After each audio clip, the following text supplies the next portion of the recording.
speech. So the first talk, the first talk is from Professor Kim, that I would like to thank for being here today with us in this event.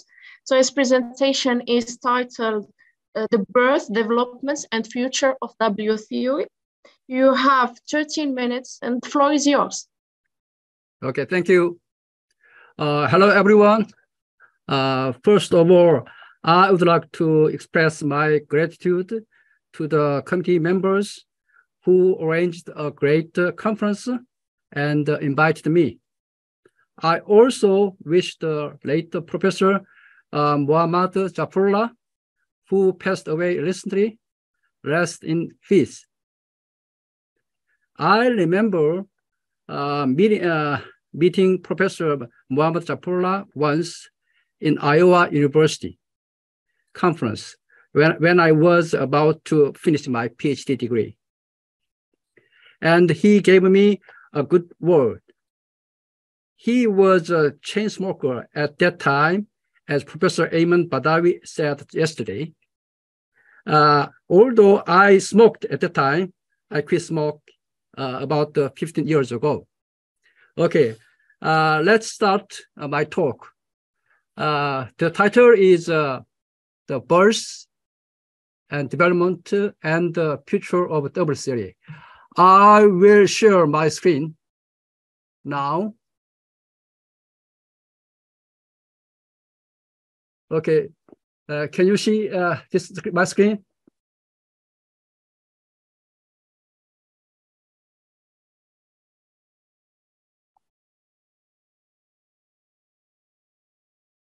Okay, now we start the motivation of W operation. The notion of semi-divisibility was first introduced by Glatz and Vasconcelos. Following the idea of Glatz and Vasconcelos, Wang and McCausland introduced the notion of the W operation and investigated W modules. This W module was defined on torsion-free modules, and the base ring is integral domain. Since then, W operations have received much more interest for their multiplicative ideality aspect.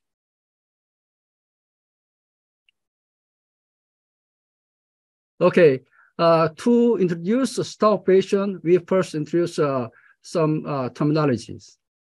Let R be a domain with quotient field K. On R module, R submodule A of K is called the fractional ideal of R. If there exists a non-zero D in R such that the dA is in R, then we say dA equal B, then A equal B over D. So the fractional means meaning. Now let FR and small fr be the set of non-zero fractional ideals, and respectively non-zero finite fractional ideals. Star operation star on R is a self-map. I maps to I star on FR, such that for any non-zero A in K and I and J in R in FR. First condition is the principal ideal generated by A star equals A. And the second condition is AI star equals AI star. Third one is inclusion, false, and if I and J, then I star is contained in J star. And fourth condition is an idempotent condition. Here.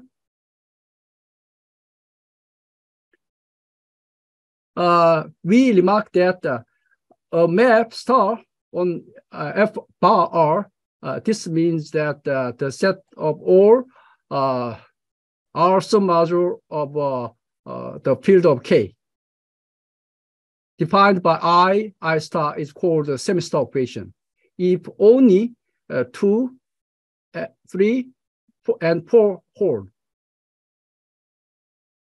Or semi-star operation can be defined similarly on a commuter ring by replacing the quotient field with the total ring of quotients or the ring of finite fractions. This quotient total ring of finite fractions was introduced by Lucas. Now we provide some important example or classical example of star operations. The D operation is just a trivial map. And the V operation on R is defined by IV equals R inverse inverse. R inverse means R colon I. That means X in K such that Xi is contained in R. The T operation is defined by IT. This is a union of JV. J is a finite ideal, fractional ideal, and J is contained I. The W operation by X in quotient field K, Xj in I for some finite ideal J with the JV equal R. Then we can collect all star operations. Then this set consists of a complete lattice. So and in that lattice, D is the smallest element, and V is the largest element, and the T is largest element in all star operations of finite character, and the W is the largest star operation, such that in the set of star operations with stable property.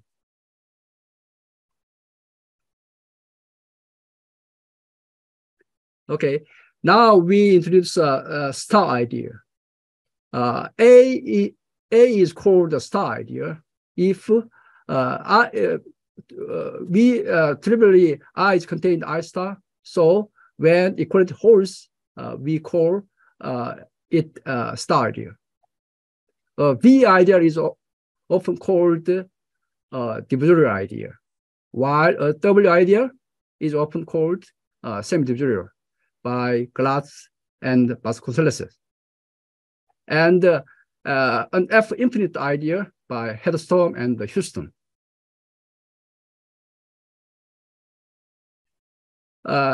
We note that the W theory has been developed in 4 directions. First one is ideal theoretic, and second one is ring theoretic. Third one is module series, and homological algebra theoretic.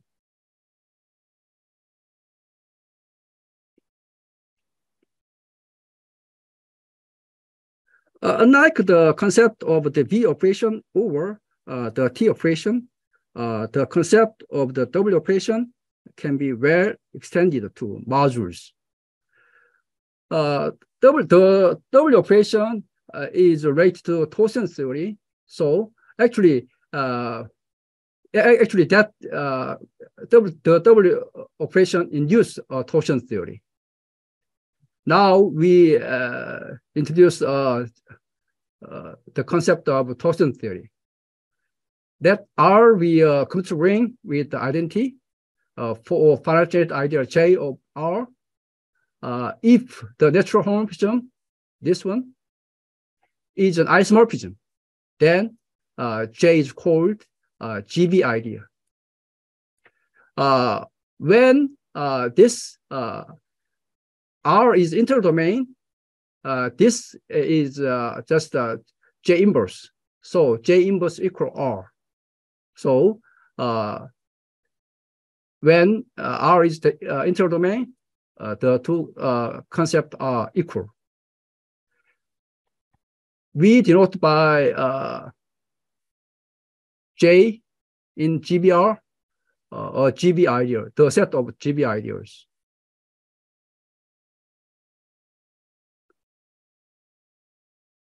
Let M be an R module. Define tau GBM is JX equals 0 for some J in GBR. Then it is clear that tau GBM is submodule M. Now M is said to be GB torsion if tau GB equals M. GB torsion free if tau GB equals 0. Then the set of all, the class of all GB torsion modules and the set of all GB torsion free modules, these two class is hereditary torsion theory. This hereditary means this torsion submodule, submodule of a torsion submodule is a torsion submodule. So the W operation has a nice torsion theory. So we can use many results in torsion theory to study W operation or integral domains or commuter rings or modules. Now we introduce W envelope. GB torsion free module M is double module. If any homomorphism F J to M can be extended to R. This is very similar to injectivity for each J in this, right? Equivalently, X1 R mod J M equals 0 for any J in GBR. Then every flat module is a double module.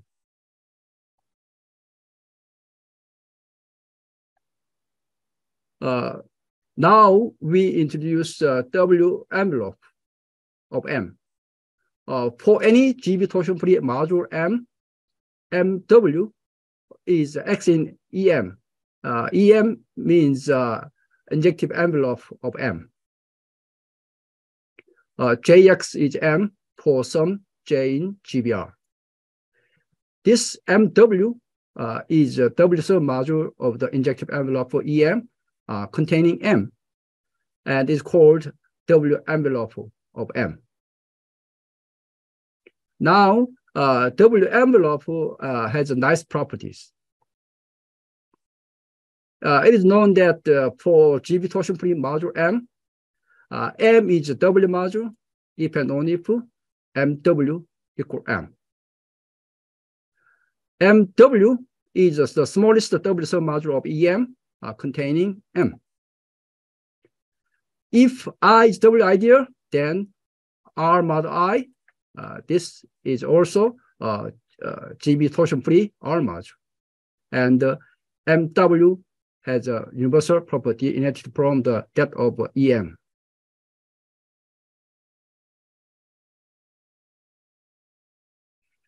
Now we introduce W Nagata ring, W Nagata module.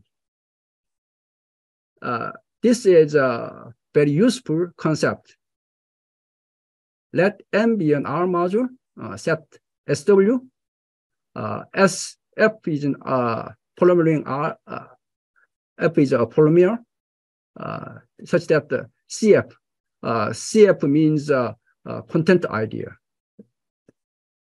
Generated by the idea, generated by coefficient is in GBR. Then SW is a multiplicative subset of Rx. So we can localize of Rx at SW. Then Rx, and we can make a MX. This is just the tensor product of M with Rx. This type of rings was first introduced and studied by Nagata. So we call Rx W, not ring, MX, W Nagata modules.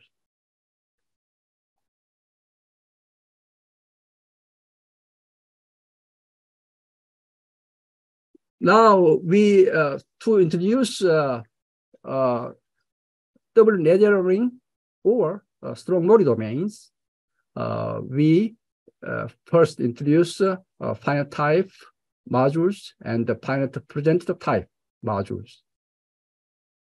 On R module M is has to be finite type if there exists a finite generated free R module F and W epimorphism G F to M.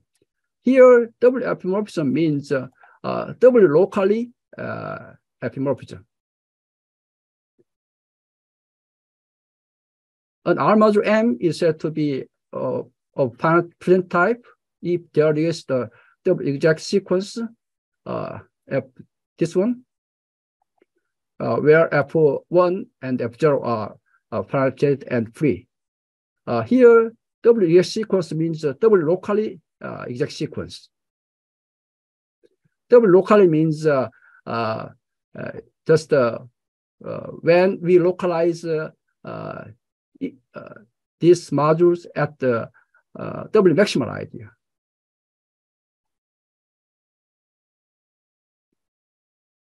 Now we introduce the concept of double Navier rings and the strong Mori domains. Let M be an R module, then M is called double Navier module if every submodule of M is of finite type. A ring R is called double Navier ring if R as an R module is a double Navier module. A double Navier domain is called strong Mori domain or SM domain. There are lots of characterization of double Navier rings here. R is double Navier ring, and R satisfies the ACC on double ideals. This is a maximum element condition. And here, coin type property. Also, Hilbert base theorem holds here. And this is interesting result. Rx, the double Navier ring, is a Navier ring.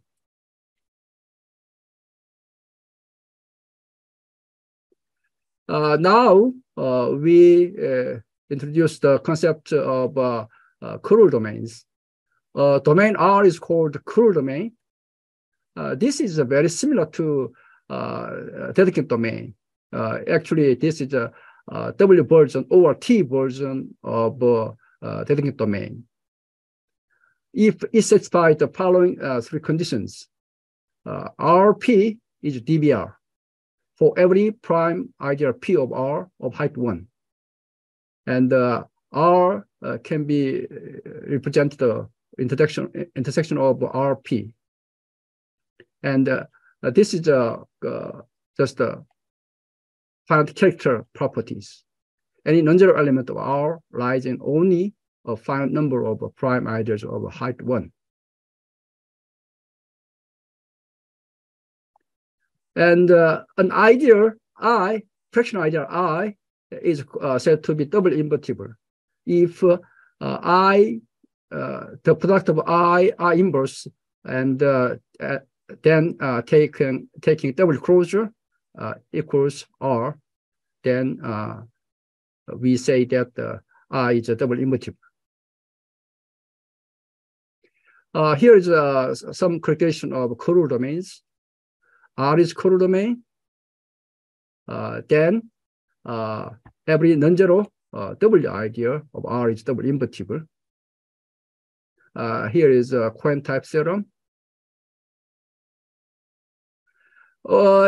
Actually, this let me see. Okay, here sometimes we define Kourou domain as this property, complete interclosed and Mori.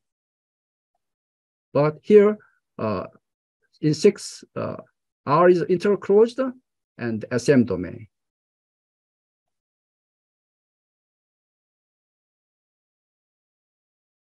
Okay, now we generalize basic module properties to W theory. Okay, recall that an R module M is projective if and only if X1 Mn equals 0 for any torsion-free R module N. Now we define W projective module. Let M be an R module and set Lm equals M mod torsion part and taking a double closure. Then M is double projective if instead of M, this Lm is a GB torsion for any torsion-free W module M. Then here an R module M is a double projective or finite type. Then W dot module MX is a finite projective RX module.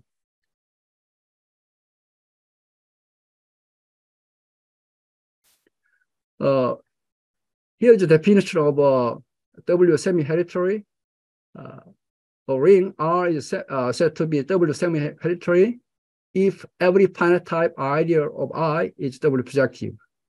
Equivalent to every finite genetic ideal of R is double projective.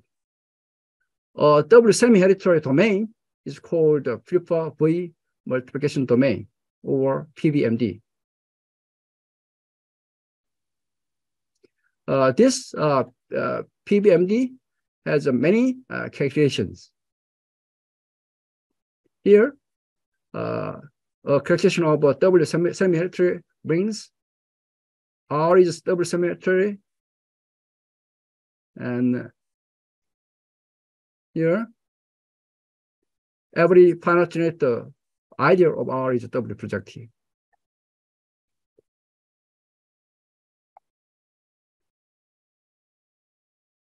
Okay, you know the definition of simple rings and semi-simple rings.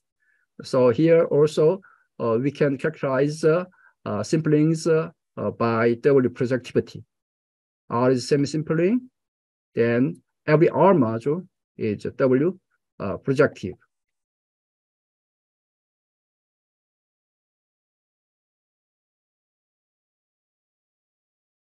Okay, now we introduce the definition of a weak W projective module. Maybe a little bit technical. An R module M is said to be weak double projective if Xmn equals 0 for any N in PW DAG. Here, where PW DAG denotes the class of GB torsion-free R module N with the property that this is 0 for any double projective R module M and for any integer this. Now, naturally, we can define weak double projective dimension. This is similar to projective dimension. This is a calculation of Kourou domains by weak W projective T. Here R is current domain. Then okay, here okay, every submodule of a projective module is weak W projective modules. Here Rx is a dedicated domain. W not a ring is a dedicated domain.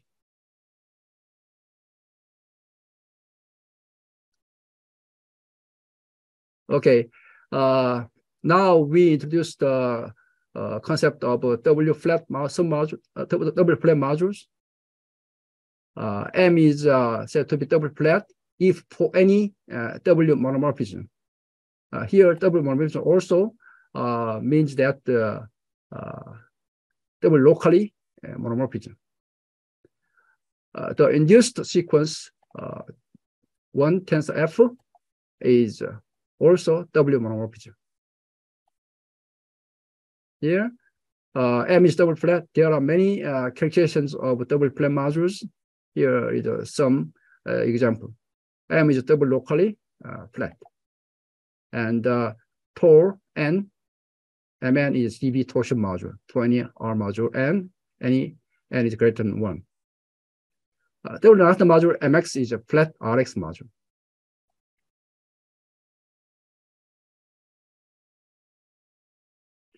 Okay, we can define double pure and double pure submodule and absolute double pure as in the classical case. Similarly, we can define this. So we can characterize PBMD using the W purity. Or absolute double purity.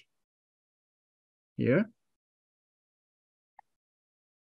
every divisible R module is absolute double pure. Okay, now we introduce WFP injective modules. Let N be an R module, then N is called WFP injective module. If Ln is absolutely double pure submodules. Then, if N is a WFP injective, implies that absolutely double pure module. Here is some sufficient condition here, and this condition. The converse holds. Now we skip some matrix domain here. Look here.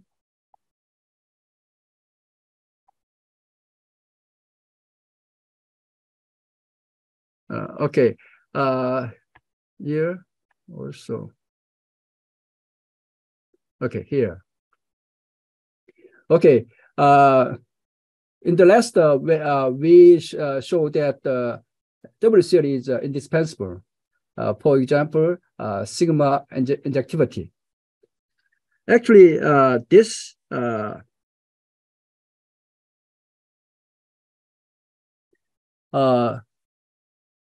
is incorrectly stated that R is Mori domain if and only if the module this is a sigma injective. Sigma injective means as an injective module which is the arbitrary checksum is also injective. Then Fuchs correct the statement as follows: R is a strong Mori domain if and only if the module E K mod R is a sigma injective. Now, Nishi and Shinagawa state that the result that M is injective if and only if it is divisorial and divisible cannot characterize a curve domain. Now, here, actually R is curve domain. Here, every GB torsion free divisible R module MW equal EM. Every divisible double module is injective.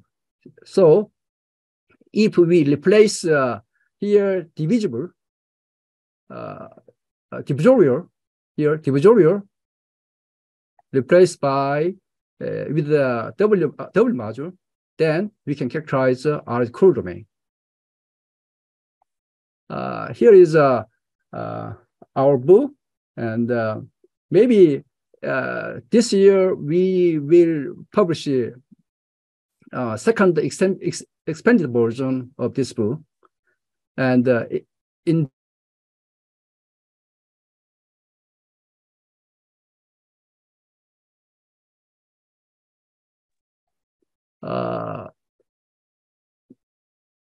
we put more result on double theory there. Okay, here is an open question. Okay. Is every principal idea of commutative ring a double idea? This question is solved recently by Chang. Actually construct a counterexample to this question. So here, this is preprint. Okay, open question 2 is okay. Double injective module implies that absolute double pure modules. So we add some specific condition to hold the converse. Here is a question: is every absolute double pure module is a WFP injection module? Open question 3. This is okay. DW ring means that D, the star operation D and W are equal. Okay, is every ring with W core dimension 0 or DW ring? Okay, here, okay.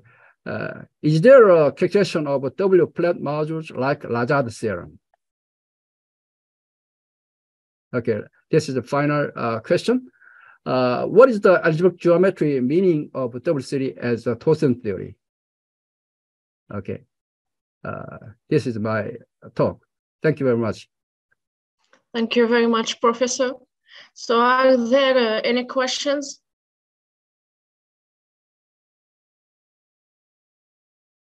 Any questions?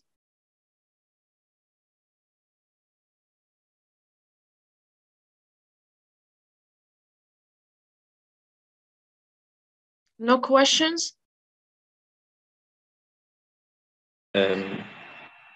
If you allow me, Professor Rashida. Yes, Professor, yes. I would like to thank Professor Kim for this very interesting talk. And I would like, unfortunately, I'm not very familiar with the techniques that he exposed, but I can see how much they are very important and interesting. I just have a question of curiosity. I'm wondering whether there are any results about the integer valued polynomials that imply the W theory. That imply the W theory.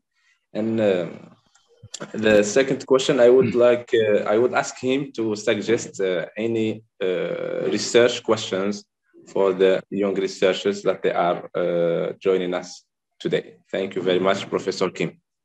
Okay, for the first question, and the next speaker, Tartar one, studied the Stromoli properties in the integer valued polynomial rings. And also, I think maybe PVMD, something like that. And for the second question, and in the last of my talk, I put several open questions. So you can maybe, if you're interested in the subject, you can solve, yeah.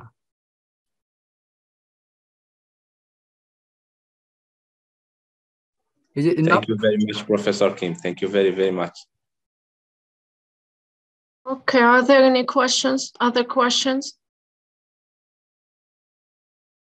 So if there is no question, we will go to the next talk.